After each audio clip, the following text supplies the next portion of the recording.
what we were discussing was that when we met earlier, what we were discussing was that we would basically all show our own individual projects and then choose one. And that is like the collaboration we're supposed to submit, basically. And I think like later down the line, we will then work on the one that we chose and submit that one as well. But I can't find, actually, let me check. Um, Let me check Canva because I feel like this is the last assignment for this project. Like this is the last submission. So I don't know. The other generation, a new trio of hunters is chosen to fulfill our ultimate. A barrier so strong it's intention that will keep feelings and keep up from our world away. The golden mean.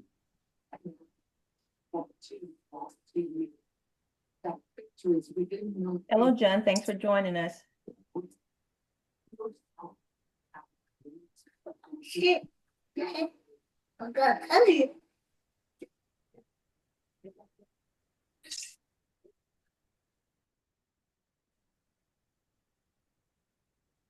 I'm gonna see if I can share my screen.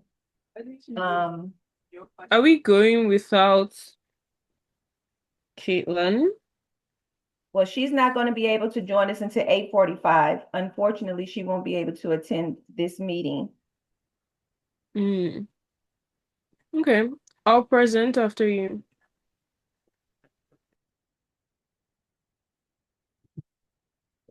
Okay, should I go first? I mean, I can go first. Like, Sure. I was just pulling up my info to share. so are you going? Yes. Okay.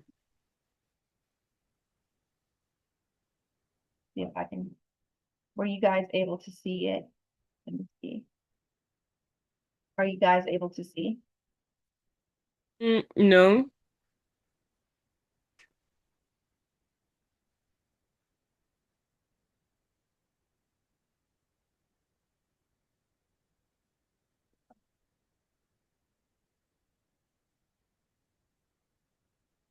You can go ahead. I just have to pull it up. Okay.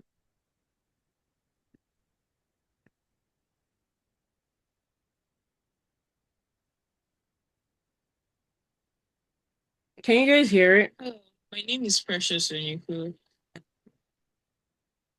Were you guys able to hear it? Yeah. Okay, okay, okay. Oh, my name is Precious Onyeko, and I'm presenting the market research conducted for Inkesa Africa to answer an important question, which is how do people prefer to learn African languages? Do they want the convenience of an app or the connection of a classroom? Our goal was to move beyond assumptions and find a data backed truth.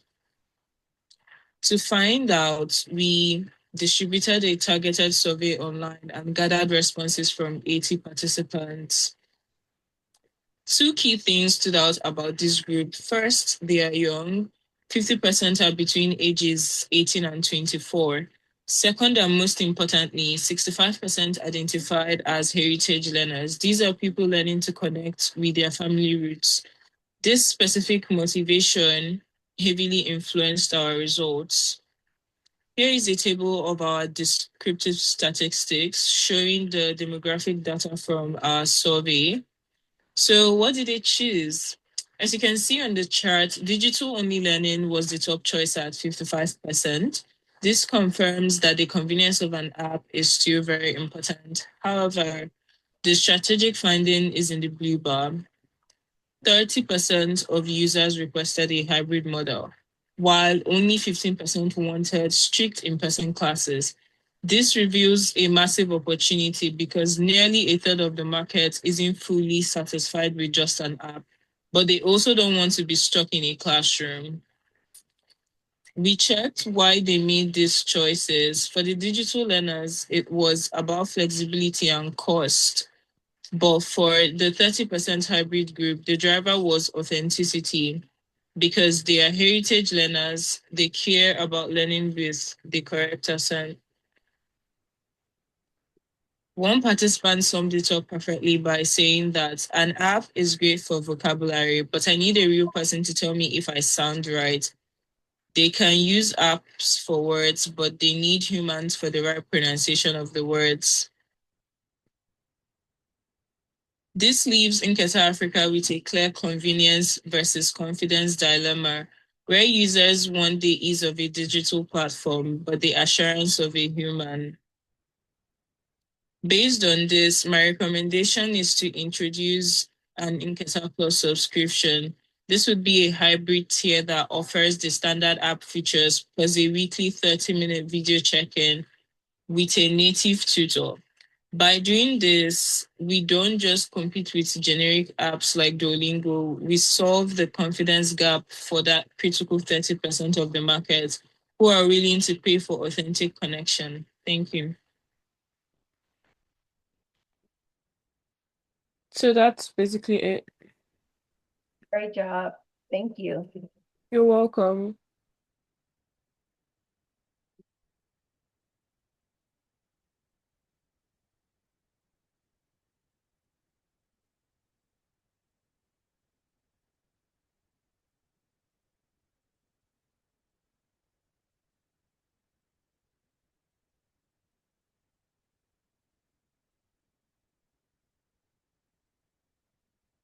I'm still over here trying to pull up my shared project. I don't.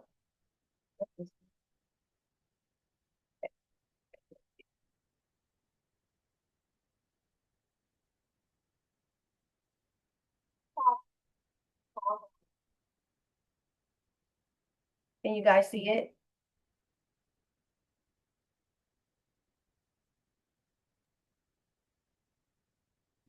Yeah.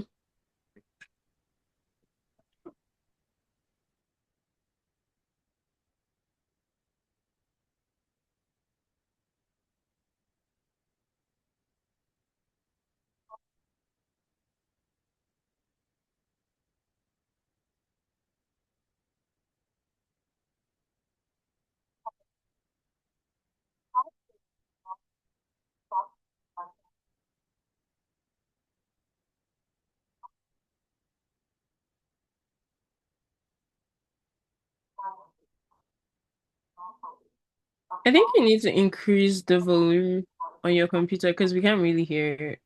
I'm sorry, you can't hear it? Yeah. You can't hear it? I can't, like, it's very, very low. So I think it's just a volume issue. Okay.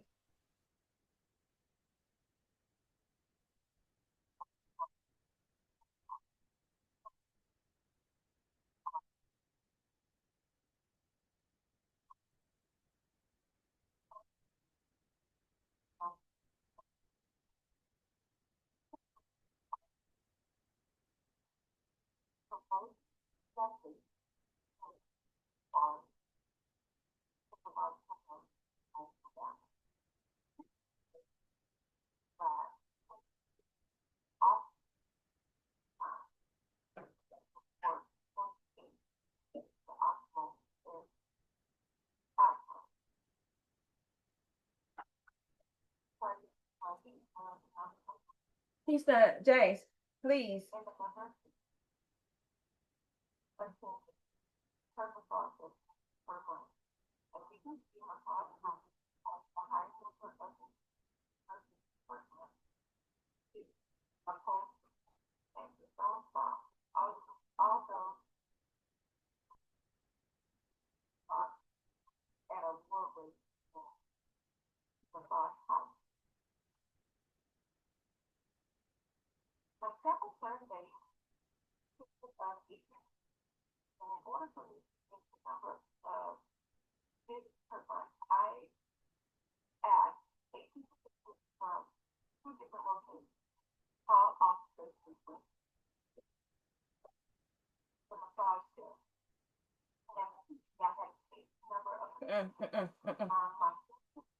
Give me 1 second.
Okay.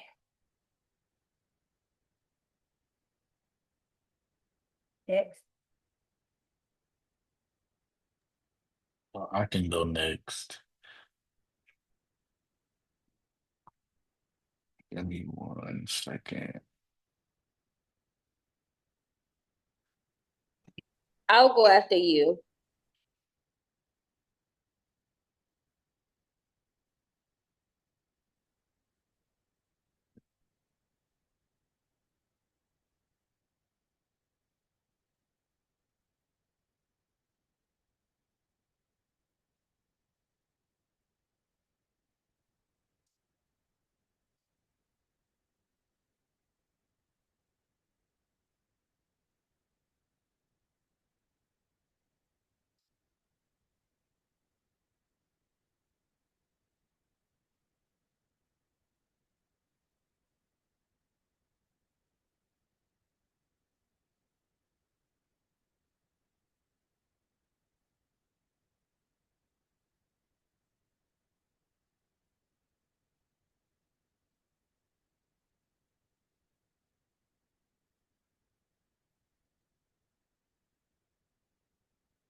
Alrighty, I'm done.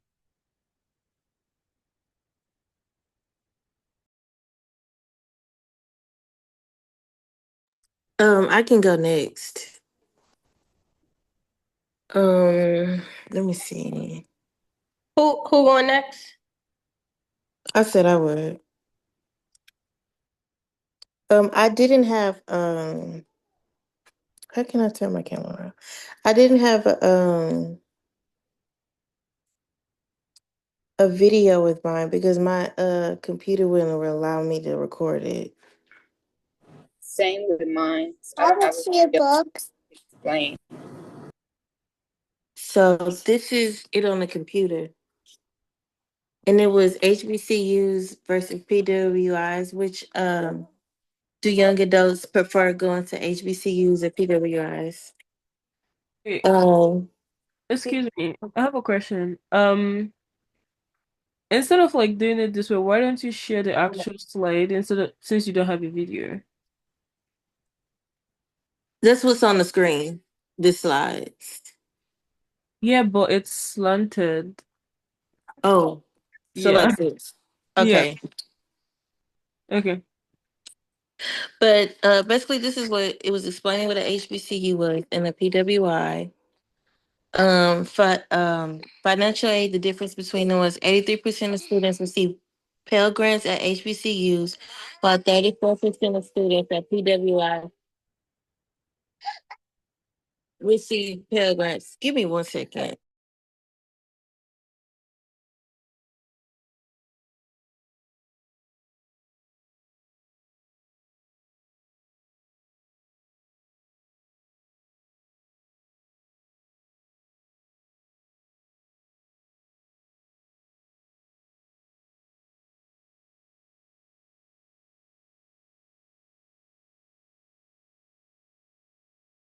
Okay. 83% of students receive Pell Grants at HBCUs, while 34% of students at PWIs receive Pell Grants. So their number was higher. Attendance, believe it or not, 53% is of Black students at PWIs, while 7% attend historical Black colleges. Here are some challenges: financial struggles, administration issues, racial stress, and misaggressions. Overlapping challenges. Both colleges experience challenges with mental health issues like anxiety and depression. So that's kind of something they both have alike. Graduation rates. More Black students graduate from PWIs than HBCUs, believe it or not. Their experience, HBCUs, Black students have a better community at HBCUs than at PWIs. They have more people they get to have more opportunities, scholarships, internships, and stuff that targets Black students only instead of just the college alone. And that was all I had.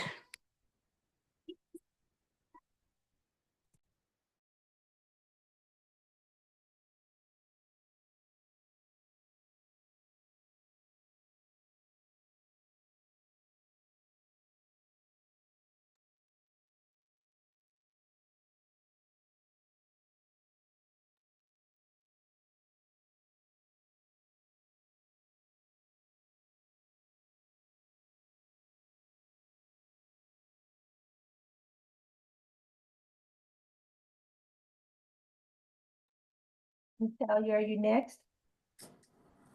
Is it my turn? Sure, whoever wants to go next. Give me a moment. I want to go last.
Caitlin, are you still with us?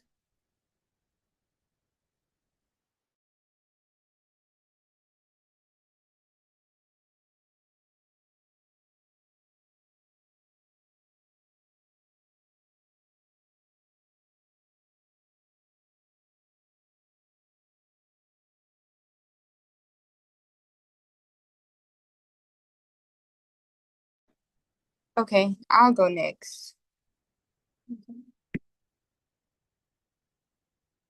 Can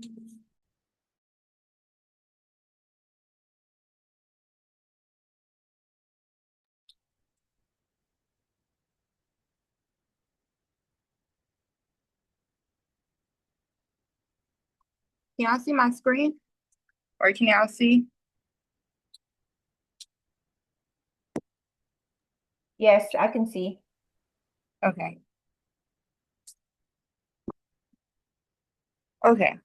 So my project analyzes the relationship between course load and mental health using real data and synthetic data. I built a data set of 50 students, 5 are real people, and then 50 for research. And it sees how academic demands impact stress and burnout. Okay. Hold on. Okay. I wanted to quantify something that feels that schools get overwhelmed. So I built a large data set using my own survey plus research to see if stress truly increases workload. So we can pull up the information of the passenger and see if they have the. These variables reflect academic load and emotional well-being. The synthetic 44 students mirror real statistics showing that most students feel overwhelmed. We're located behind Harrison Street, the baggage office. The mental impact. These averages show that most students in the data sets are dealing with heavy course loads and elevated stress levels.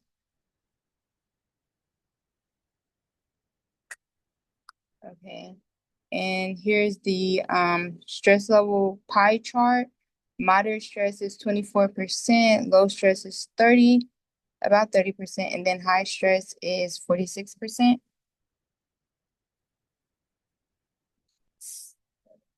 Okay.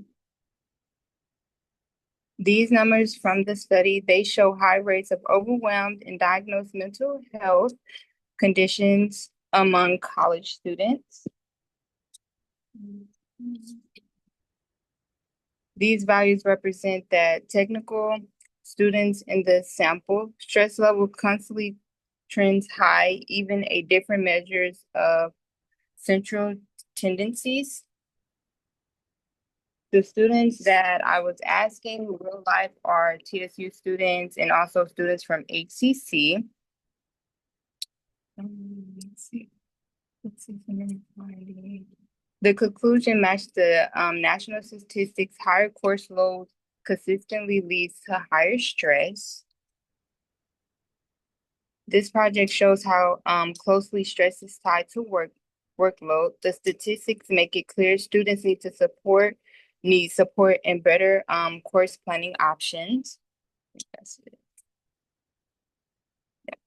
And that's my presentation.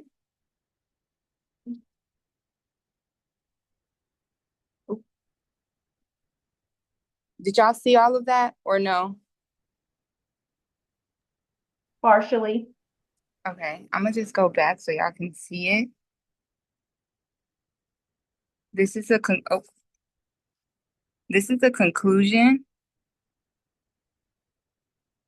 This is the summary findings. This is the pie chart.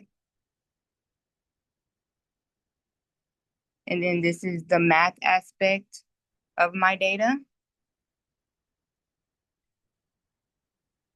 This is the summary overview of the 50 students. Here we go. The introduction and the purpose. and then the first slide.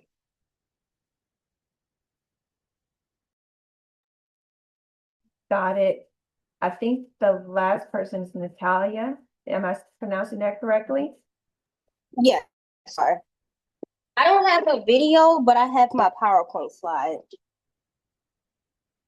So you guys just want me to share the screen, correct? Yes, please.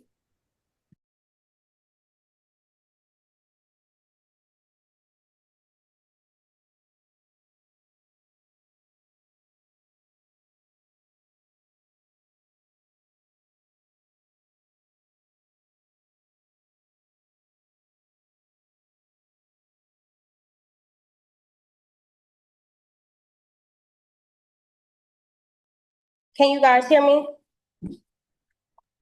Yes. And are you able to see the screen? Yep.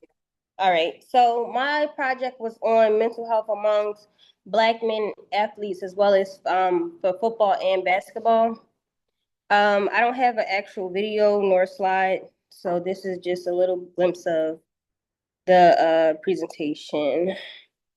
The introduction and purpose, comparing the mental health issues amongst the Black men athletes in football and basketball, and then to understand the sport specific pressures and contributing there in the factors of why they're having this mental health illness within this both football and basketball. I'm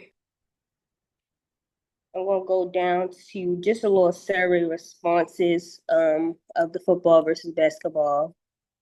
So there's a percentage of 60% that are that has no issues, and then there's a 40% that has issues with mental health. So there's a small percentage of them that has mental health, but there are those that does. So we want to get a glimpse of that. And then the age distribution analyst, most responses fall from 25 to 30 year old people, age groups. The most that has mental health issues were from 25 to 30 years old of age. And then this is just a little description of them. So the summary of the findings, football, there's a 40% reported of mental health issues. And then for basketball, there's 30%. So basketball is less than football, just a bit. And then combined, there's 35% overall of mental health issues between the two. In conclusion, around 35% of Black men and football and basketball athletes report to have mental health issues and concerns. And then, yeah, that's it. Great. So all of us have shared our individual topics. I don't know about you guys, but to make it easy, I would go with John because he's the only guy in the group. Although we could not hear him, I could follow along with him easily because of the presentation he gave with the numbering and the layout. It was just easier for me to read. I mean, does anybody have anything else differently? Wow, really? I really thought it was difficult. No, I couldn't understand anything you said because I couldn't hear you, but I was following along with the numbers and your presentation. It was just easier for me to read because you spelled it out how you derive to your numbering or how it was just more easier for me to read. That's the only reason, and you're the only guy. That's the reason I would choose you. So. I would either choose I think Precious, is that her name? Precious or yours? That would be my vote. Okay. So John won, me won, and Precious won. I don't remember who presented this, but the HBCU versus PWI. That was Brianna. Yeah. Thank you. I was like, dang, nobody gonna vote for mine. But I but I I I I saw it, but it was like I had to kind of like try to like focus because you didn't put it all in the where I yeah, could she see said I it. had it sideways. And I don't Yeah, think honestly, when I see y'all had y'all numbers and y'all means, I didn't do that part. So I'm gonna have to go with John's because I think yours included all the information that needed it. so two for John, one for me, one for Precious, one for Brianna. We got two more votes, Natalia and Caitlin. Yeah, I couldn't hear John, but I'm just go with him. You're gonna go with John? Yeah. Okay, John, you got three. I'm sorry, John. But your presentation was really good. Even though we couldn't hear you, it was very clear. Is that Natalia? Yes. Okay, so John is four, me one, Precious one, Brianna one. John, you have won the topic Yeah. vote. Well, well, Congratulations. all right then. Um, I will share the documents and like stuff with you guys just so that even though you guys may not look at it right this instant, like we can definitely start working towards it. Okay, Okay, so sure. So like you would give us edit access, I guess, because it's now like our project, basically. Yes, I would give you guys editing access, and then I know that we have to write a 5-page paper, so I'll go back or we can all look back at that and then see what all we need for that. Okay, sure. sounds great. I think this concludes our meeting. Do you guys concur? Yeah. Yes, ma'am. I have a question. Do we have to make a video or we can just submit our PowerPoint? Do y'all know? Are you You talking have about to an make a individual? May you say that again? you have to make a video if you're talking about your individual upload. Okay. Yeah. So basically like what John and I shared, and I think Yes, also um Akisha, is that how to pronounce your name? it's Akeisha. Yes. Yeah, Akisha. So yeah, basically that format, that's what she wants. If you send just the PowerPoint, she wouldn't accept it. So How did how did y'all do the video and put the little circle in a PowerPoint? she said Google Slides has like there's a video function somewhere where you can basically present your, slides, but I couldn't find mine, so I used Loom. Loom is like it's an app where you can make presentation, make videos. I used the free version of Loom. Yeah, but I don't know what others used. Okay, thank you. Yeah, I use Loom as well. Okay, thank you guys. Okay, thank you guys. I recorded, so I'm going to send this collaborative recording as an upload. And then what are we, I mean, is that the understanding? Is tonight the only time that we have to work on it for the collab, or is it due at another time? So I think you mean like this video, if this video is due today?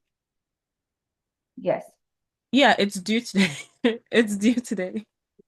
Okay, well, John, I guess you better get to sending us our parts or share your work. Do we all have to submit the video or just one person? We all have like our own. If you go to Canva, like we all have the assignment, so we all have to like upload it individually. Okay. Yeah.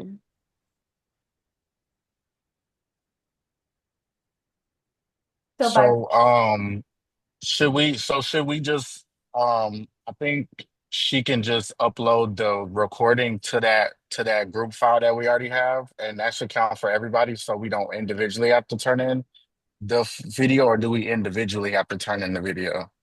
I'm saying it's literally due individually for us. Like would you just not turn it in on your own end? That means like it would mark you late or like Okay. zero. So, Yeah, like we have the upload, so we just have to upload it. okay, so what's the easiest way for her to send it to everybody so everybody could upload it since she was recording on her laptop or So her I camera? think she said something about YouTube. Let me see. So I think like you can upload this on YouTube and upload it as unlisted.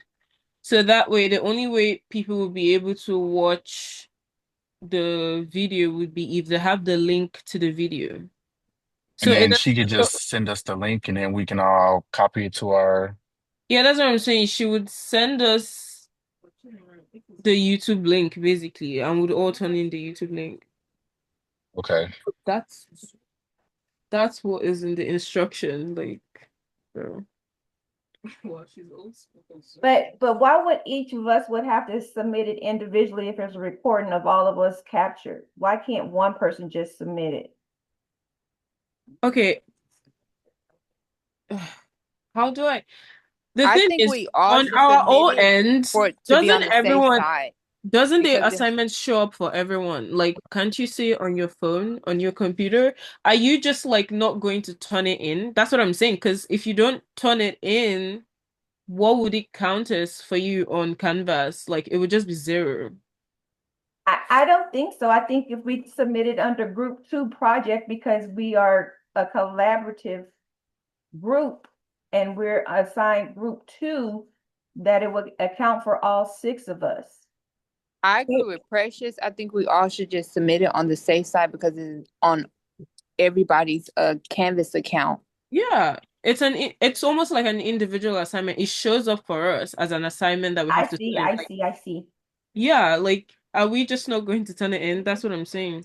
But I want to like so for this collaboration upload, there is no instruction, but if you read the individual upload instruction where like obviously she said it has to be a video for the individual upload, she said like the type of let me find it because I've already submitted that, so I literally like have to like go back to look for it. I'm Um, actually looking at Canvas. My, because it's no longer in my to do, so I have to like go to the actual. Okay. So what did she say? She said WMV, WME, AVI, or YouTube, and I just think YouTube is the easiest format because those other formats I don't even know what they are. I don't even know like how the video I just shared with you guys is like MP4 and MP4 is